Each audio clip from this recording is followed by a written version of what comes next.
Hi കൂട്ടുകാരെ, പുതിയൊരു വീഡിയോയിലേക്ക് എല്ലാവർക്കും സ്വാഗതം. അങ്ങനെ വസുന്ധരയുടെ ഫ്രണ്ട്സുകൾക്ക് ഭക്ഷണം ഉണ്ടാക്കണമെന്ന് പറഞ്ഞ് വസുന്ധര മനഃപൂർവ്വം പോകാൻ സമ്മതിക്കാതിരിക്കുകയാണ് കേട്ടോ.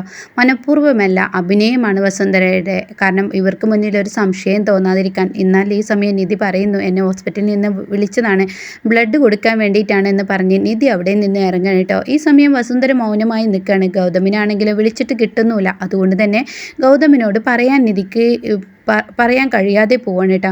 അങ്ങനെ നിധി പെട്ടെന്ന് SK ഹോസ്പിറ്റലിലോട്ട് എത്താൻ നോക്കുകയാണ്. എന്നാൽ ഈ സമയം ഭക്ഷണം ഉണ്ടാക്കാനുള്ള ആ പരിപാടി പാറുവും അതുപോലെ ആ പെൺകുട്ടിയും അവിടെയുള്ള വേലക്കാരിയും കൂടി ചെയ്യാണ് കേട്ടോ. ഈ സമയം യാമിനി പറയുന്നുണ്ട്, എന്തായാലും നിധി ചേച്ചി ഒരു പ്രത്യേക ക്യാരക്ടർ തന്നെ. ഒരാൾക്ക് ബ്ലഡ് വേണമെന്ന് പറഞ്ഞപ്പോൾ നിധി ചേച്ചി ഇവിടെ നിന്നും ഇറങ്ങിയ വസുന്ധര അമ്മയെ പോലും ആൻറ്റിയെ പോലും വാക്കുകൾ കൊണ്ട് തട്ടിമാറ്റി ഇറങ്ങാനുള്ള കഴിവുണ്ടായി എന്നൊക്കെ ഇങ്ങനെ പറയാണ് കേട്ടോ. എന്നാൽ ഈ സമയം വസുന്ധരയാണെങ്കിലും ഇതൊക്കെ കേട്ടിട്ട് അവളെ എന്നേക്കുമായി പൂട്ടാനുള്ള ഒരു ആയുധം പുറത്ത് വെച്ചിട്ടാണ് ഞാൻ വിട്ടിരിക്കുന്നത്. ഈ വസുന്ധര ആരാണെന്ന് അവൾ അറിയാൻ കിടക്കുന്നേ ഉള്ളൂ എന്ന് പറയാം കേട്ടോ. അങ്ങനെ പിന്നീട് വസുന്ധര പെട്ടെന്ന് ഈ കാര്യം വിളിച്ചിട്ട് രേണുകയോട് ശിവാനിയോട് പറയാണ്, അവളിവിടെ നിന്നും ഇറങ്ങിയിട്ടുണ്ട്, ഇനി നിങ്ങളുടെ കളി തുടങ്ങിക്കോളൂ എന്ന് പറയാം കേട്ടോ. ഓക്കെ, ഞങ്ങൾ ചെയ്തോളാം എന്ന് പറയണേ.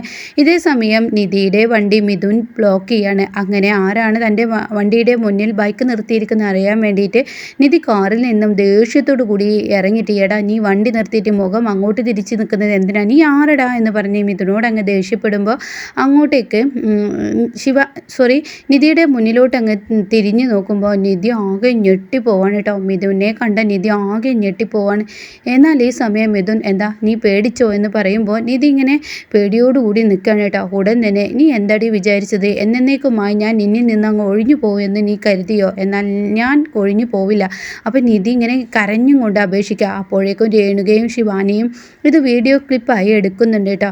അങ്ങനെ നിധി പറയാണ്, ഞാൻ ജീവിതത്തിൽ ആകെ ഒരാളെ പേടിച്ചിട്ടുള്ളൂ, അത് നിന്നെ മാത്രം. നീ ദയവ് ചെയ്ത് എൻ്റെ ജീവിതം തകർക്കാൻ വരില്ലേ, ഞാനൊരു കുടുംബിനിയായി ജീവിക്കുകയാണ്. അപ്പോൾ അവൻ പറയാണ്, മിഥുൻ പറയാണ്, ആടി എനിക്കറിയാം നീ നല്ല പണമുള്ള ഒരുത്തനെ കല്യാണം കഴിച്ചപ്പോൾ മറ്റുള്ളതൊക്കെ മറക്കാമെന്ന് കരുതിയിട്ടുണ്ടെങ്കിൽ അതൊരിക്കലും നടക്കില്ല എന്നൊക്കെ അങ്ങനെ പറഞ്ഞ് പൊട്ടിത്തെറിക്കാണ് കേട്ടോ.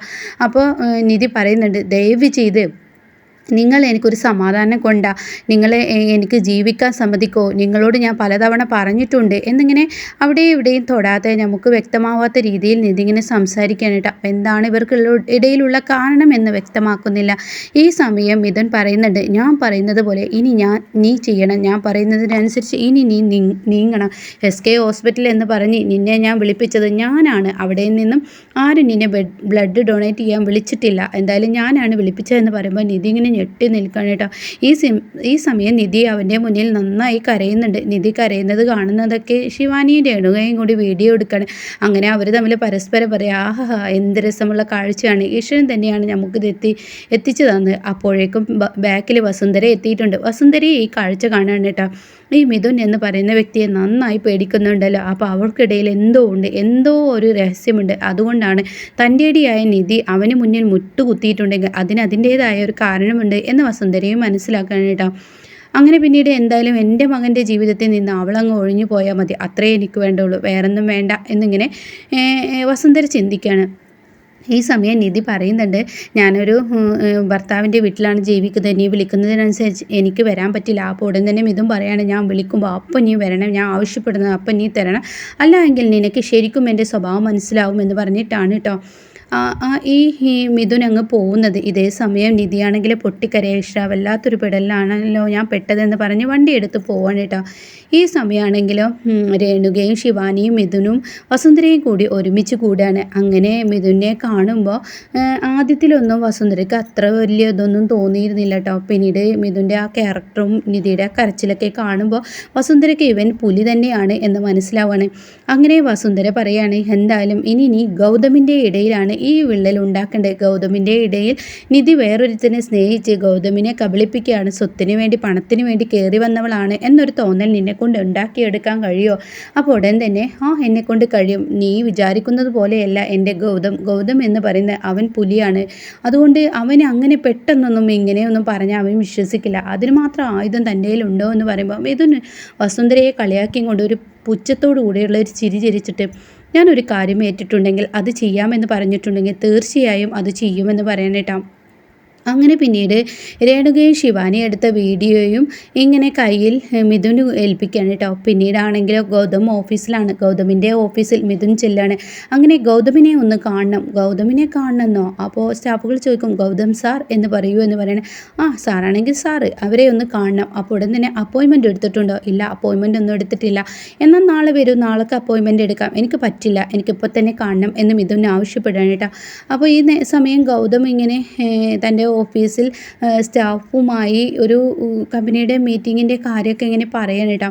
അപ്പോഴായിരിക്കും ഈ ഗൗതമിനോട് ആ സ്റ്റാഫ് പറയുന്നത് സാറിന് ഒരുപാട് മാറ്റം വന്നിരിക്കുന്നു. അപ്പോൾ ഗൗതം ചോദിക്കുക എന്ത് മാറ്റമാണ് എനിക്ക് വന്നിരിക്കുന്നത്? അതെ, നിധി മാഡത്തിൻ്റെ കൂടെ വന്നതിന് ശേഷം സാറിന് ഒരുപാട് മാറ്റം വന്നിട്ടുണ്ട് എന്ന് പറയുമ്പോൾ നിധിയെക്കുറിച്ച് ഇങ്ങനെ സ്വപ്നം കാണാൻ കേട്ടോ. അങ്ങനെ ഈ ഒരു പറയുന്നതൊക്കെ ഇങ്ങനെ ഈ സ്റ്റാഫ് എഴുതിയെടുക്കുന്നുണ്ട്. അപ്പോൾ ഈ മിഥുൻ പുറത്ത് വന്നിരിക്കുകയാണ്. അങ്ങനെ മിഥുനോട് പോകാൻ പറഞ്ഞിട്ടും മിഥുൻ പോകുന്നില്ല. മിഥുൻ ഇന്ന് തന്നെ എനിക്ക് ഗൗതമിനെ കാണണം, അല്ലാതെ ഞാൻ പോവില്ല എന്നുള്ള ആ വാശിയിൽ നിൽക്കുകയാണ്. ഇതേ സമയം സ്റ്റാഫുകൾ പറയുന്നുണ്ട് പറ്റില്ല എന്ന് പറയുമ്പോൾ എനിക്ക് ഇന്ന് തന്നെ കാണണമെന്ന് അയാൾ വാശി പിടിച്ച് ആ ഒരു സൈഡിലായിട്ട് ഇങ്ങനെ ഇരിക്കണം കേട്ടോ. അപ്പോൾ കാണാൻ പറ്റില്ല എന്ന് പറഞ്ഞാൽ കാണാൻ പറ്റില്ല എന്നാണ്. ഇവിടുത്തെ റൂളിനനുസരിച്ച് ഞങ്ങൾക്ക് ചെയ്യാൻ പറ്റും. ഞങ്ങളുടെ ബോസാണ് അദ്ദേഹം പറഞ്ഞതിനനുസരിച്ചാണ് എന്ന് പറയുന്നത്. എന്നാൽ ഈ സമയം ഗൗതമാണെങ്കിലോ ക്യാബിനിൽ നിന്ന് ഇങ്ങനെ ഇറങ്ങി വരുന്ന സമയം മിഥുൻ ഗൗതമിനെ അങ്ങ് തടയാണ് കേട്ടോ. അപ്പോൾ ഗൗതം ചോദിക്കും നിങ്ങൾ ആരാണ്? എനിക്ക് നിങ്ങളുമായി സംസാരിക്കണം, അപ്പോയിൻമെൻറ്റ് എടുത്തിട്ടുണ്ടോ എന്ന് ഗൗതം ചോദിക്കുകയാണ്. ഇല്ല എന്ന് മിഥുൻ പറയാണ്.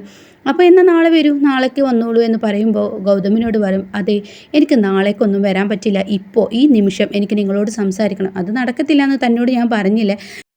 ഇത് കേട്ട മിഥുൻ പറയും നടക്കാത്ത കാര്യം ഈ മിഥുന് ഒന്നും തന്നെയില്ല, ഇപ്പോൾ നിങ്ങൾ എന്നോട് സംസാരിക്കും. താൻ ആരോടോ എന്നെ വെല്ലുവിളിക്കാൻ എന്ന് ഗൗതം ചോദിക്കുമ്പോൾ നിങ്ങൾ എന്നോട് സംസാരിച്ചാൽ നിങ്ങൾക്ക് നന്ന്, അല്ലെങ്കിൽ നിങ്ങളുടെ ഭാര്യയായ നിധിയാണ് നാണം കെടാൻ കിടക്കുന്നത്. നിധിയെക്കുറിച്ച് കുറച്ച് രഹസ്യങ്ങൾ പറയാനെന്ന് പറയുമ്പോൾ ഗൗതം ഒന്ന് ഞെട്ടിയിട്ടോ. ഈ സമയം ഇവനോട് അധികം സംസാരിക്കാൻ പറ്റില്ല, തന്നെ നാറിക്കും. തൻ്റെ ഭാര്യയെക്കുറിച്ച് എന്തൊക്കെ പറയാൻ ഇവനുണ്ടെന്ന് മനസ്സിലാക്കുന്ന ഗൗതം നിങ്ങൾ എൻ്റെ ക്യാബിനിലോട്ട് വരുമെന്ന് പറയണേ. അങ്ങനെ ഗൗതം അവനെയും വിളിച്ച് പോവാണ്. എന്നാൽ ഈ സമയം ക്യാബിനിലെത്തിയ ഗൗതം പറയാണ് എനിക്ക് ആരെയും പേടിയില്ല, പക്ഷേ നീ എൻ്റെ നിധിയെക്കുറിച്ച് എന്തോ പറയാനുണ്ടെന്ന് പറഞ്ഞില്ല, അതൊന്ന് കേൾക്കട്ടെ എന്ന് പറയാണ്. ഇതേ സമയം നിങ്ങളുടെ ഭാര്യ എൻ്റെ കാമുകിയായിരുന്നു.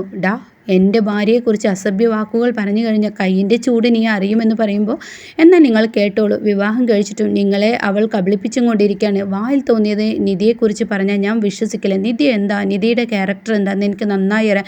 എന്നാൽ നിങ്ങൾ കണ്ടോളൂ, ഇപ്പോൾ നിങ്ങളുടെ വീട്ടിൽ നിന്ന് അവൾ ഇങ്ങനെ ഹോസ്പിറ്റലിലോട്ടാണ് ബ്ലഡ് ഡൊണേറ്റ് ചെയ്യാനാണെന്ന് പറഞ്ഞ് ഇറങ്ങിയിട്ട് ഞാനും അവളുമായി സംസാരിക്കുന്നത് കണ്ടില്ലേ എന്ന് പറഞ്ഞാൽ ആ വീഡിയോ അങ്ങ് കാണിച്ചു കൊടുക്കുകയാണ് കേട്ടോ.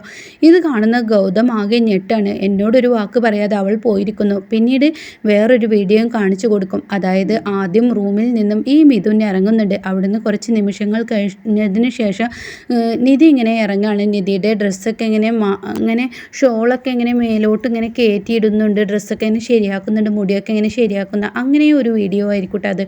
അപ്പോൾ അതിനർത്ഥം അവനുമായി ഇങ്ങനെ കൂടിച്ചേർന്നിട്ടുണ്ട് എന്നൊരു രീതിയിലാണ് നിധി ഇങ്ങനെ കാണിക്കുന്നത്. അപ്പോൾ അത് കാണുന്ന ഗൗതമിന് വളരെ വിഷമമാവണം. അങ്ങനെ ഗൗതം എന്നാലും നിധി ഇത്രയും ചീപ്പ് ക്യാരക്ടറാണോ എന്നുള്ള ഭാവത്തിൽ ഗൗതം ഇങ്ങനെ ഇരിക്കുകയാണ് കേട്ടോ. അങ്ങനെ ഗൗതമിൻ്റെ ഉള്ളിൽ ചെറിയൊരു വിള്ളൽ മിഥുൻ ഇട്ട് കൊടുക്കുന്നു. പക്ഷേ അത് ഏൽക്കില്ല കേട്ടോ. കുറച്ച് കഴിയുമ്പോഴേക്കും ശരിക്കും ഗൗതമിന് മനസ്സിലാവും തൻ്റെ നിധി എന്തായിരുന്നു എന്ന് മനസ്സിലാവാണ്. അങ്ങനെ വസുന്ധരയുടെ ആ ഒരു മിഥുനെ ഇറക്കിയുള്ള പണി വസുന്ധരയ്ക്ക് തന്നെയാണ് തിരിച്ചടിയാകാൻ പോകുന്നത് കേട്ടോ. ഇതോട് കൂടിയിട്ടാണ് ഇനി ഗൗതമിന് ആക്സിഡൻറ്റ് വരുന്നത്.